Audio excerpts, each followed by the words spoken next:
You know, I was thinking. Hello. Oh, okay. Nope. Oh, We're just okay. rolling into We're just rolling into it, huh?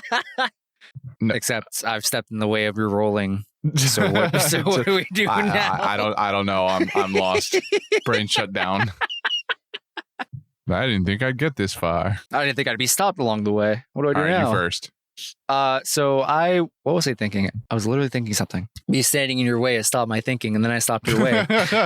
We are surely at an impasse. Oh, right. Okay, I remember. We were doing accounting, and I was thinking to myself, normally I shut up when you announce you're going to do the count, just so there's an air of quiet or whatever. And a part of me was thinking, what if I just didn't say anything until the count of 1? Just to give you a little bit of anxiety. Should have done it. Would have been good. I thought about it, but then I was like, what if Dylan wouldn't like that? What if Dylan really hated that? No, I mean, we could do that, and then we would have to do a recount no matter what. But yeah, I'm not it really would have been funny for the bit. What do you mean? It takes 5 seconds. Just do it the next time Devin has to do a count. It'll be hilarious. Fair enough. His brain will melt. It'll be great. If I know Devin, he'll overreact to that for sure. He'll be like, what happened? What happened? What if you remind me, I'll do it with you. Hell yeah. Devin, don't listen to this episode. You've been warned. Of course, he's not listening to this fucking episode. Are you kidding me? Speaking of this episode, welcome to Panda View, everyone, especially our Lord and financial backing, Tweeko. We are here to review the 1993 cult classic film, The Meteor Man. I don't even know that cults want to establish themselves with this movie. According to Wikipedia, there's a cult following, and I believe it. Okay. Do you want to read the summary, or should I do it?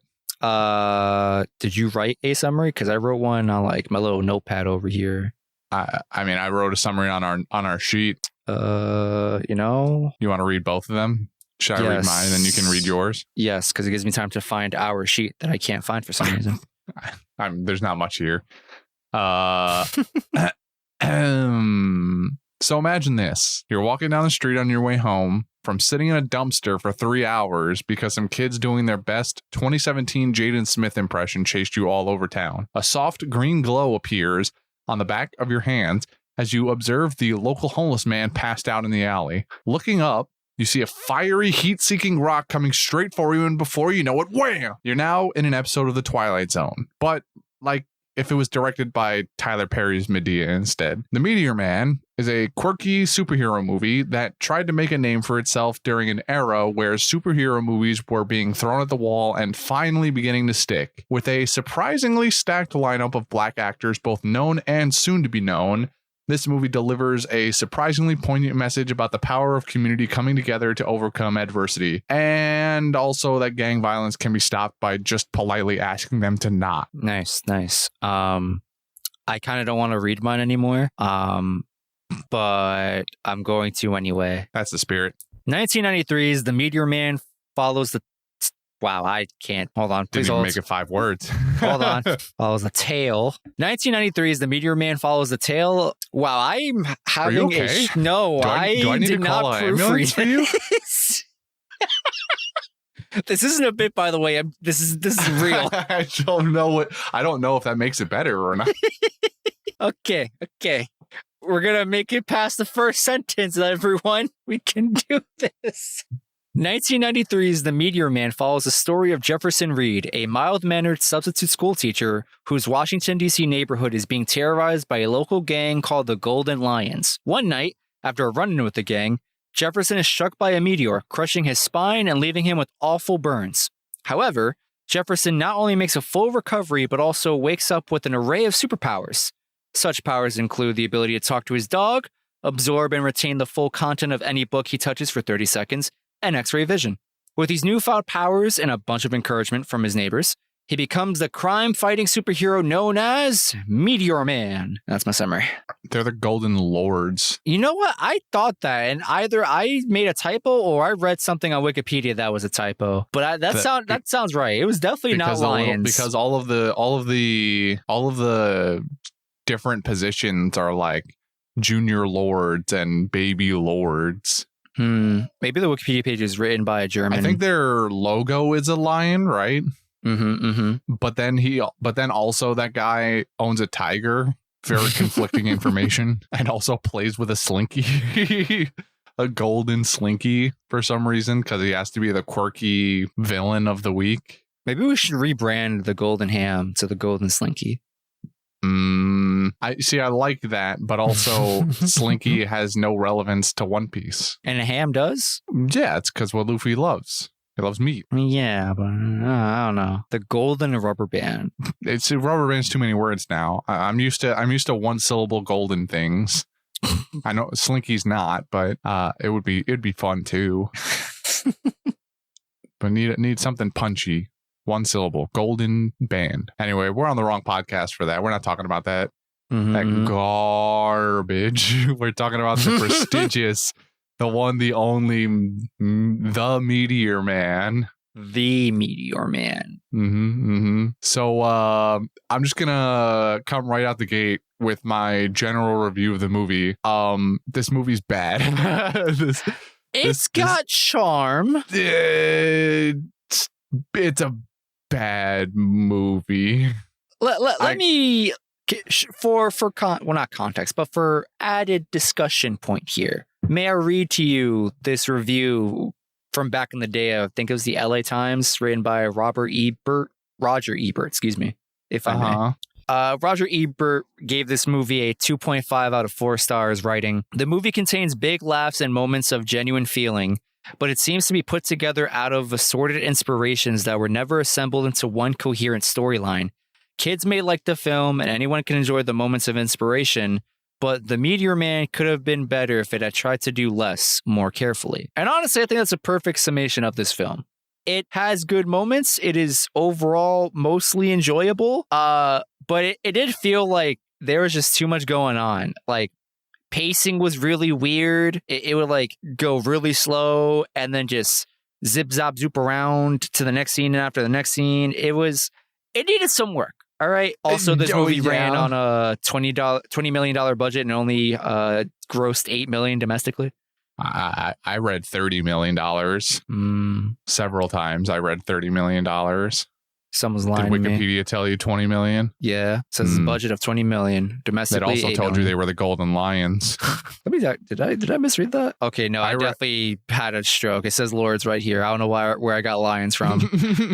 And I don't even know why I let Wikipedia gaslight me when I definitely knew it was the Lords, but I was like, screw it, Wikipedia's never wrong. Wikipedia under the bus for no reason, for your own fallacy. For my own gaslighting material. I read $30 million on 2 different articles. I don't know which one's wrong, my 2 articles or Wikipedia, but I'm willing to bet Wikipedia is the problem here. Always has been. Yeah, it's pulled me through a bunch of high school essays. I'm not going to wholesale throw Wikipedia under the bus. In fact, I enjoyed Wikipedia's services so much, I donated to Wikipedia once upon a time. Wow, that's an honorary citizen right there. I went several years of donating like $10 maybe to Wikipedia, like 2 or 3 years in a row. I did it. I got I got those desperate emails from the creator or owner of Wikipedia. It was like, please, God, we run this shit off a negative for 15 years. We do it all for the people. Can you just like send me tree fitty? And I was like, here, have a tenner, buddy, just for you, because you asked so nicely. Have a Abe Lincoln. Wait, that's 5. Who's on the 10? Jefferson? Andrew Jackson. That's I don't know. All I know is about Benjamin's bill. Baby. Yeah, I only roll in the Benjis. And Washingtons. Lots and lots of Washingtons. That's Hamilton. That's right. I knew it was an Alexander. Did I say Hamilton before? I don't remember. Definitely. I already erased the memory. I'm pretty sure I said Alexander of some kind, but Jackson. I said Andrew Jackson. You're right. That's who I said. Different A. Man, I'm proud to be an American, by the way. I know my presidents and who's on my money. Shout out to you, founding fathers, who may or may not have existed in the same time period. It's fine. I'm on board with cashless society anyway. I don't use cash for fuck all anymore. Hold on. Put the chip in my brain. Let me pay with my psionics. Let me hover my hand over the cash register and pay for my Skittles. Christian is the dystopian society we fear the most. AI is the future. Anyway, Meteor Man, huh? Yeah, I to expand, I don't particularly care about this movie. It's got like a couple of fun moments, and there's clearly some built-in meaning behind the movie. Like somebody wanted to. I shouldn't even say somebody. Robert Townsend, who plays the main character, also wrote and directed this movie. He clearly had a message he wanted to tell. And I think like it comes across, but not in like a super meaningful way, because a lot of times when he wants to tell you the message, he almost immediately undercuts it with jokes. Such as the community coming together to want to better themselves and protect the community is then later overshadowed when, as soon as they find out he has powers, they basically want to force him into like a slave labor of, here's your uniform that your mom is making for you, and we want you to patrol the streets like 3 nights a week out of the week. Because but then also we're thinking about expanding you to do a world tour. And also we're going to rent you out to other neighborhoods so you can make the other neighborhoods safe too. And he's sitting there like, this has got to be like every superhero's nightmare. Like Spider-Man's woken up in a cold sweat once and just sat up upright in bed because he had this nightmare of sitting in town hall while they just dictated how he's going to protect the neighborhood at him. People in Queens are like, hey Spidey, we got a request from the Bronx, can you go help him out? Oh god, but I just left the Bronx 5 minutes ago. And we don't have trains that go directly between those boroughs. You said that was a good idea. Why does every train have to run through Manhattan to get to a different borough? It's stupid. And I agree. This is how and he's mumbling all of this to himself as he web swings over to the Bronx to catch the purse thief. He's swinging across the I almost said George Washington, the Whitestone Bridge, or Throg's Neck, both. Who knows? He can go wherever actually, I personally believe that if he truly wanted to, Spider-Man can web sling from a cloud. I mean, if you've played the games, that's basically what happens.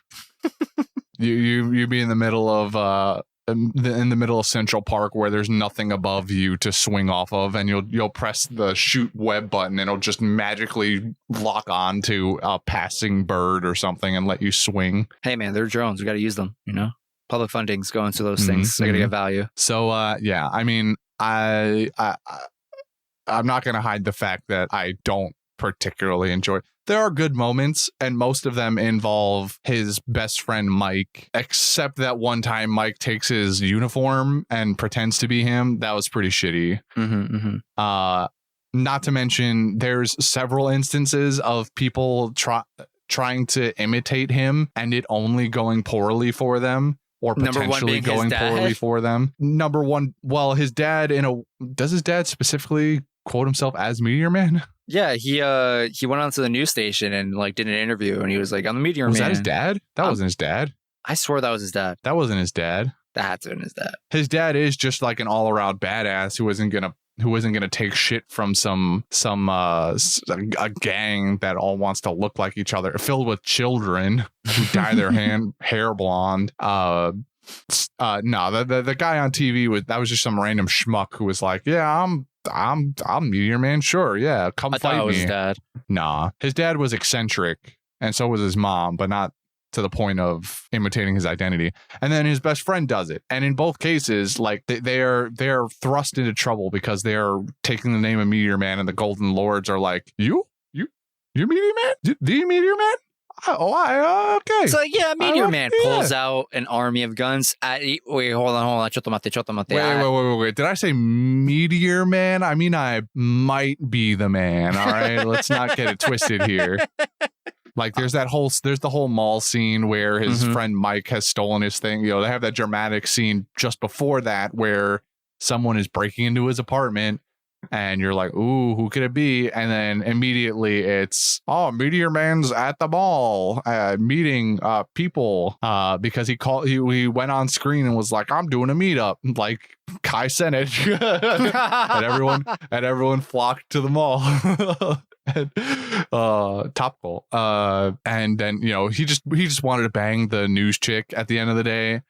What he didn't think about was the fact that the Golden Lords wanted Meteor Man's head, and so they brought everybody there with guns, and actual Meteor Man had to defuse the situation by shooting discreetly all of their guns with lasers because he has laser eyes. We didn't even talk about the absurd power set that he gets from this fucking meteor, by the way. And also runs into that one other school lady's kind of racist boyfriend. Yeah, Sinbad's character in this film, it's definitely comic relief. I don't know where to pin a hat on, like a tail on him. He what does he introduce himself as? He's like, oh, you know, I just came into like African American like liberation movement or something like that, some type of framework. And I thought it was funny because in the mall scene he says something that like just made it seem like he wasn't black, and the entire time I was sitting to myself like, is Sinbad not actually black like in real life? Did I lie to myself for all these years? Is he not black? And if he is black, why is he playing a potentially not black man in a black movie? I don't. Well, his character confuses me. We meet him before that in the school when they're sitting down at lunch or whatever, and he comes in like traditional African, tribe garb or something like that, and he introduces himself as Malik, I think. But then after praising and lauding the woman teacher with flowers and complimenting her and whatever, he leans into what was that main character's name again? Character's name Jefferson Reed. Jefferson, right? He leans over to Jefferson and like speaks but then starts speaking in like his normal tone of voice, and is like, "Yeah, man, this is like my first time dating a black girl, and I just really wanted to like immerse myself in the black liberation culture. My name's actually," and then he gives some other like clearly not black name, and then he leans up and immediately snaps back into character and is, you know, gushing over his girlfriend, and I'll hold the door for you, and let me carry that for you, and then whatever. It was weird. It was very, very weird. Like there's a lot of characters in this movie that like they're mostly just there for like star value, right? Because they're just like popular people for the time in the 90s. Sinbad is amongst that archetype of people, but his character was just like, I can't tell if this is supposed to be a dig at like a group of people or like why is he here and why is this his character? I'm not well versed in early 90s that just culture. Doesn't need to exist. Correct. Like that Malik, Sinbad's character, doesn't need to exist. That whole like 10-minute subplot of him like being into the other woman teacher doesn't need to exist. The crime syndicate that's above the Golden Lords doesn't need to exist. Yeah, absolutely pointless. They have that one scene where the leader of the Golden Lords is in this meeting room, and the old white guy's like, I need more results. I need where's my drugs or whatever it was that he was looking for. And then it's completely ignored until the last 5 minutes of the movie when he shows up after the leader of the Golden Lords has been dealt with. Mm-hmm. He just shows up and he's like, Meteor Man, I'm here to get rid of. Oh shit, is that the Bloods? And then the Bloods randomly show up, who we dealt with earlier in the movie, and we turned them into friends. We had a whole friend gang arc for 5 minutes between the gangs and the police, and they show up with more guns, and he goes, yeah, you know, I think he tells them to take a vacation or something like that. He goes, you know what, I'll take that vacation. And then we wipe our hands clean of and the movie ends like 20 seconds after that interaction. Mm-hmm. It just ends. Like Meteor Man smiles to himself and the movie is over.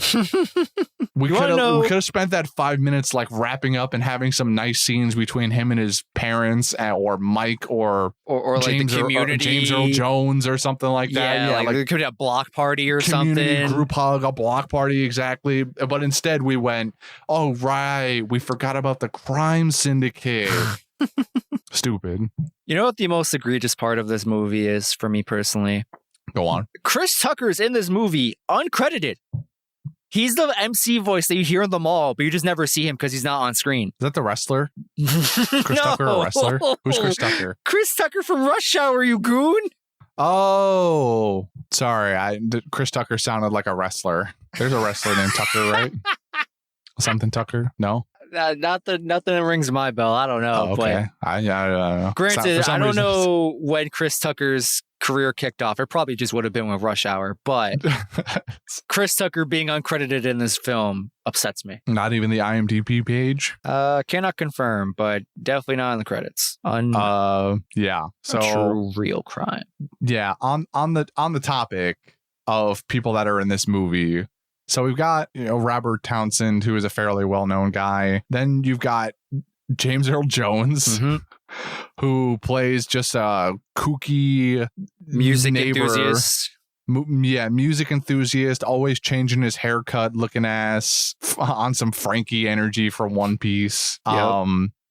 Bill Cosby, random homeless guy who also gets a meteor for the Deus Ex Machina at the end of the movie. Your boy Chris Tucker, Sinbad's in the movie. Eddie Don Griffin Cheadle. Jr. Don Cheadle being in the movie Don was Cheadle a treat. plays a guy named Goldilocks in this movie.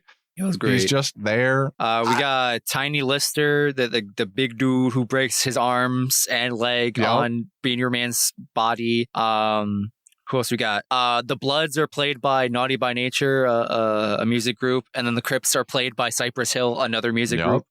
Another Bad Creation played the Junior Lords. I guess they're just they were a popular music group maybe back in the day. I don't know. This movie was in 93. I was born in 96. All right. Whatever happened before me is none of my business. There's just a lot of people in this movie that were already known at the time, like Cosby or James Earl Jones, and then a bunch of people who are on the cusp of making it big in Hollywood, like Don Cheadle.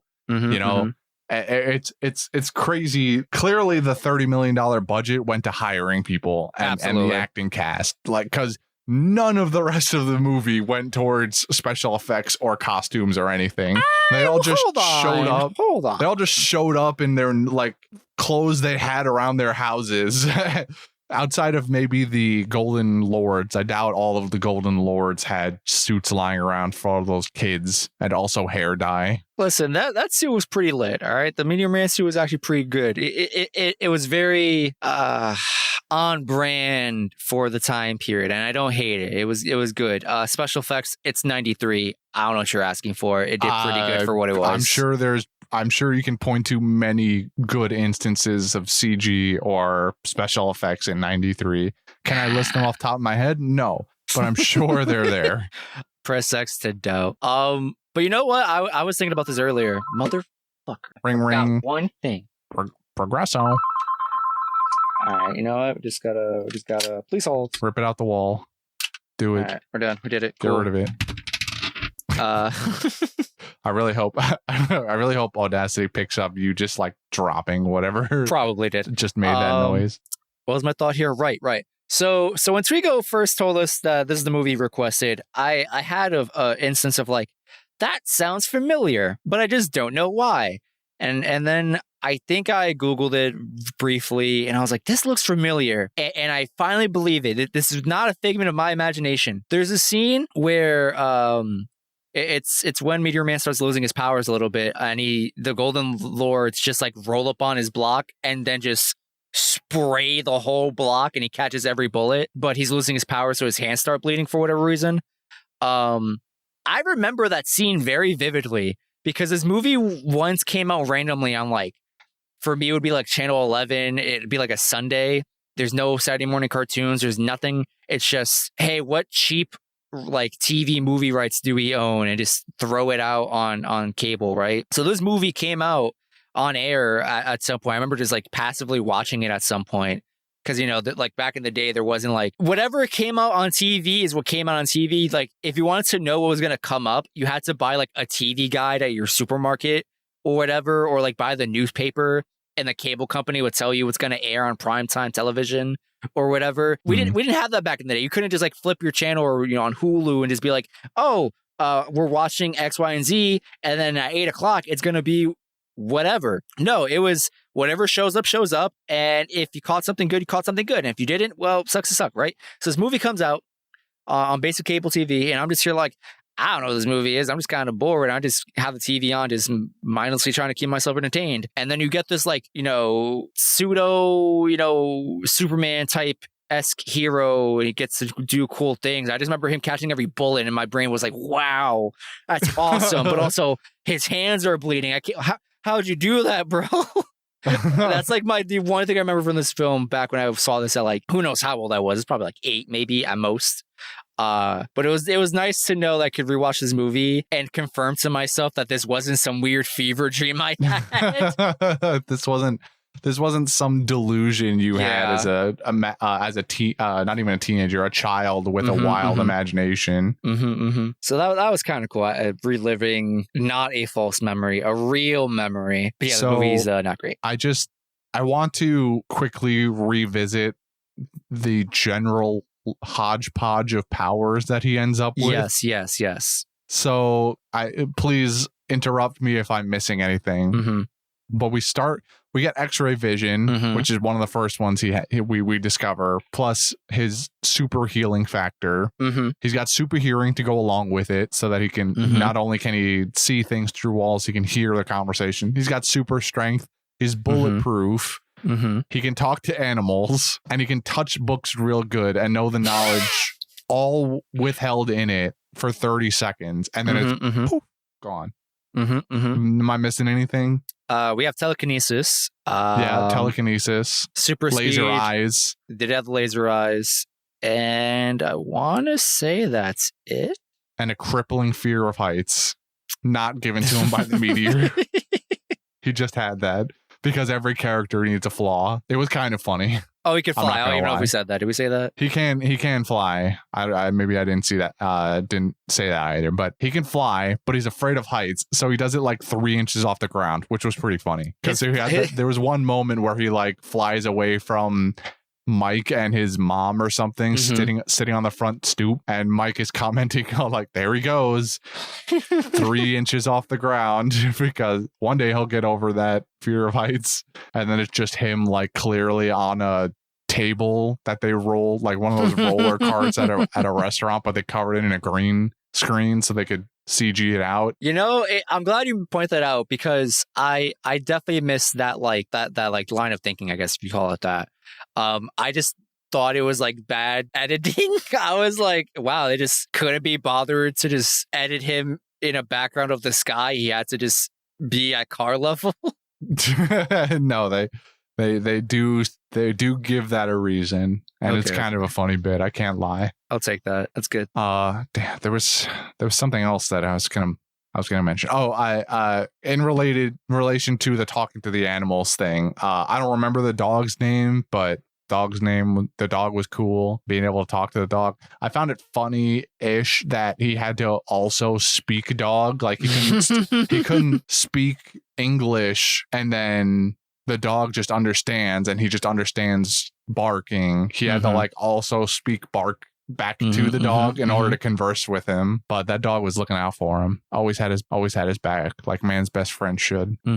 Absolutely. Also, the fact that they even killed that dog for like 5 minutes in this movie. Oh my god! I almost punched my screen. I was like, this movie had just established stakes by killing the dog. Awful. At the very least, they did it off screen. I'll take that. But then they didn't kill the dog because Bill Cosby revived it. Yeah, Bill Cosby came by and was like, I can heal dog. And then he did. And then the movie was good again. Were there any like favorite moments in the movie? I have like my one. My favorite part of the movie comes at the end. When the credits roll. Yeah, when the movie's over. And I was finally released from my hour and 40-minute prison. No, just before that, when he's fighting the boss of the Golden Lords, and it's right after his kung fu powers wear off, and he's flailing for something else, some other book. He was looking for that Bruce Lee book again. He was like, where is it? He was looking for the Bruce Lee book again, and he thought he found it, and he picked it up, and he looked at the cover, and it was how to model. Yeah. How to be a runway model. He throws it at the other guy, and the other guy looks at it, and he realizes he has this book absorbing power too, because all the knowledge gets sucked into him, and they look at each other, and then they have a 30-second model off. Yeah, they just start voguing at each other. That was great. That was good. And then it wasn't when they ended it by having them slap fight each other. He's like, don't touch my hair. There could have just been like they did it for 10 seconds. Like it was going good. Like 10, 15 seconds of them like staring each other down. They do the runway walk past each other. They dramatically throw their coats off their back and hanging at their sides and shit like that. And they're like modeling at each other. But then we cut away to Don Cheadle and the rest of the goons being like, yo, what the fuck is this? The fuck is this shit? Is this your that's your man's? That's your man's right there? And then it cuts back to them slap fighting. And then it cuts to Mike, who was looking at his watch, timing it out. He goes, 30 seconds. Thank God. And I'm like, bro, come on. They were looking good out there. And then also, but like, give me the full 30 seconds of that, man. It would have been so much better. The movie would have done some cool shit with that. The kung fu ability, that it wasn't 30 seconds. That was like 3 minutes. He did 3 minutes of kung fu. It wasn't even like kung fu. It was just him punching and kicking with like semi-racist undertones. Stupid. Anyway, what's your favorite scene? My favorite scene is when he like just crashes the party between the Bloods, Crips, and the cops. He literally just descends from the ceiling and he just calls for a disarmament. He's like, everyone, including the cops, put your guns down. And I guess they're all just like, first they start shooting at him, or at least the gang members start shoot at him. And Jefferson just fire back too. I guess I missed that part. And I guess at some point, someone is either the voice of reason or just really afraid, and they're like, "Yo, put your guns down. We're not doing anything here." Yeah, it's the main guy from the music group with the long hair that shows up at the end of the movie. I think he was Cypress Hills. I don't actually know, but point is, so everyone puts their guns down. And then, the scene kind of fades to black. But later on in the movie, you get a news report of like, today, Meteor Man brokered peace between the cops and the local gangs. And I'm just like, Meteor Man brokered peace between the Bloods and the Crips. That is the greatest moment of this entire movie. He didn't do anything. He showed up. He descended from the sky, took 150,000 rounds to the chest before someone was finally like, wait a minute, this guy's not dying. And he doesn't even, I don't even think he says anything. He just like, maybe he goes like, are you guys done? You guys done now? or put your guns down, whatever it was. But they'll walk over to him. They put their guns on the ground and that's it. They're all friends now. He didn't say or do anything. He didn't have to convince them. He just had his overwhelming presence ended gang violence for good, except for the Golden Lords. That is the true superpower. Not only did he end gang violence, he united them to one cohesive community. Mm-hmm. Truly powerful stuff. So dumb. So dumb. Yeah.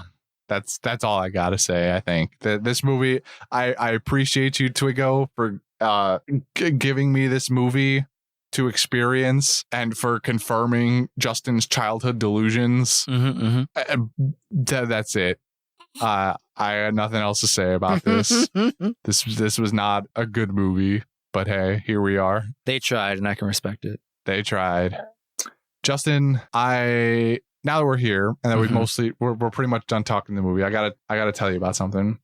Earlier today, I was perusing my phone after just getting home from work. Okay. And my phone has this thing where you can swipe all the way to left and it'll give you a bunch of news articles for different stuff, right? And almighty Google, as I'm scrolling through, I get like 4 or 5 articles down, and what else pops up but an article titled "Long Before Black Panther, a Forgotten Sci-Fi Flop Broke Bold New Ground."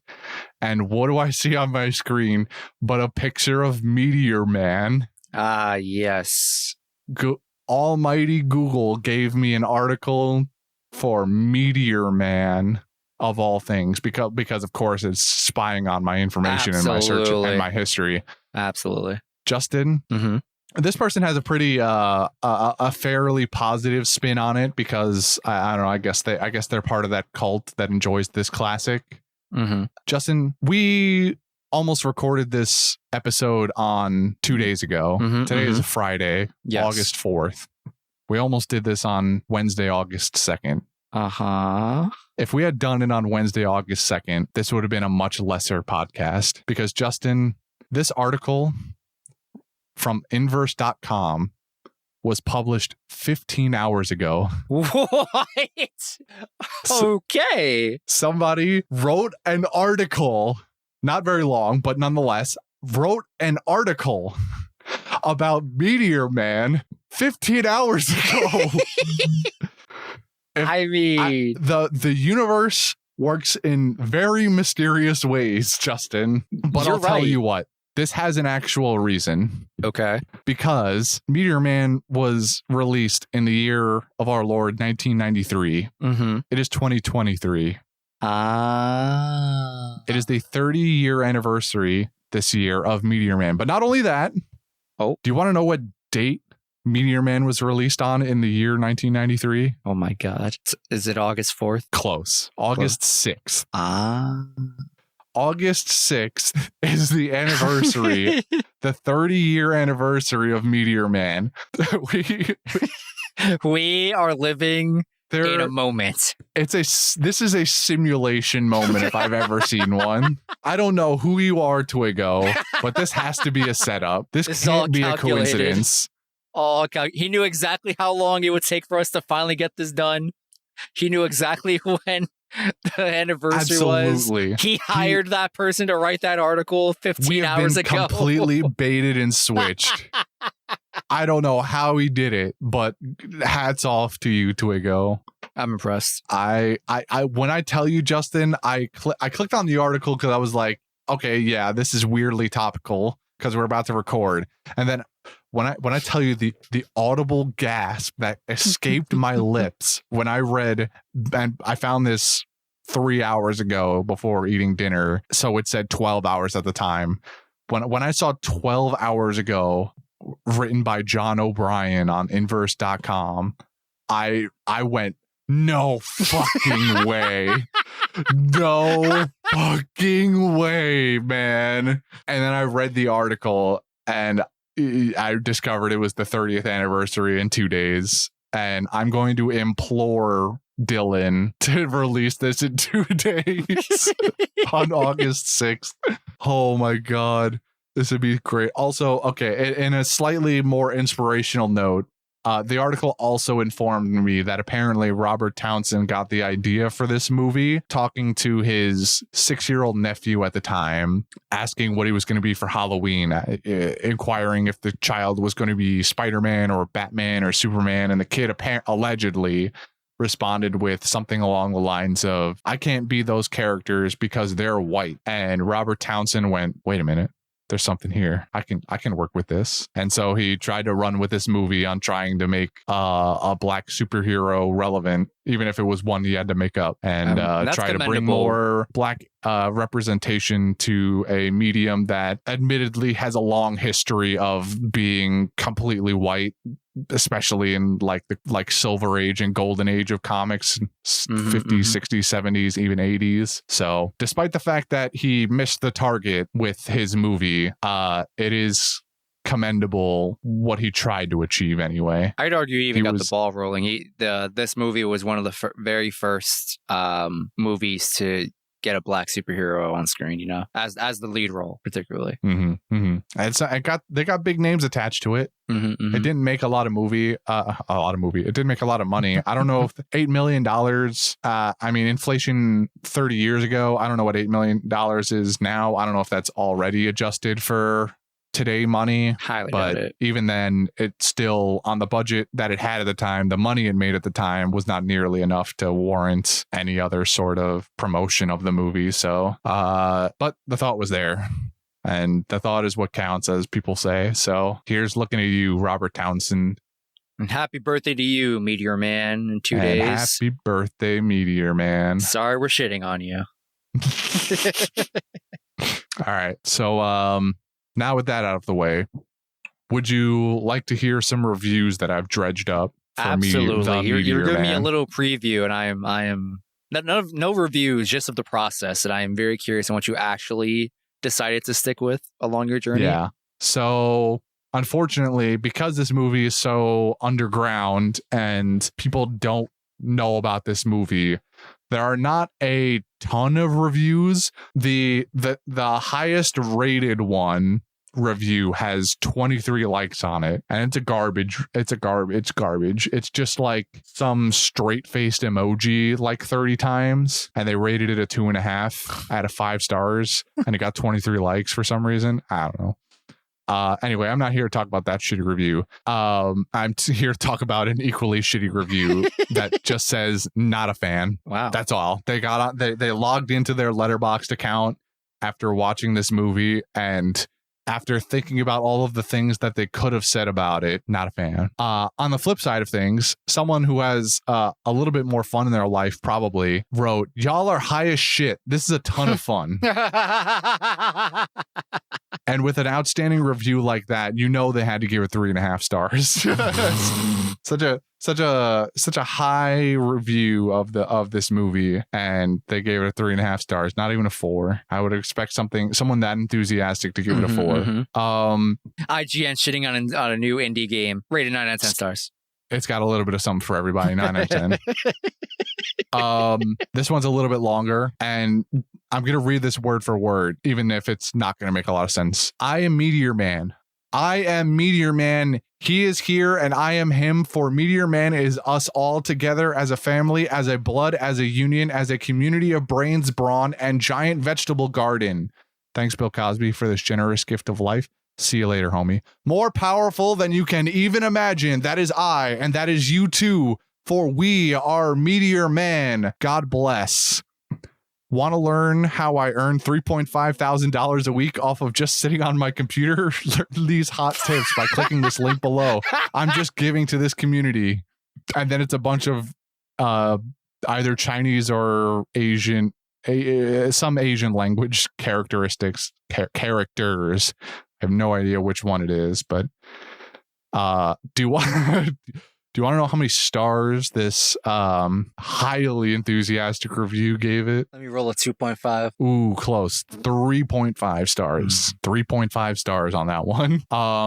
Before I get to the last one, there were also an unholy amount of German reviews here. There were a bunch of I don't know. Maybe this movie got really popular in Germany at some point in time. Maybe they had a big movie night over there and just started digging into it. Or maybe Letterboxd is a primarily German site and I just never realized it. But I must have gone through over 20, maybe that's a bit of an exaggeration. Like I can only scroll through the first like 3 or 4 pages, like a dozen German reviews of Meteor Man. I'm very curious as to how this ended up happening, or what German influencer went, you know what's really good? Meteor Man.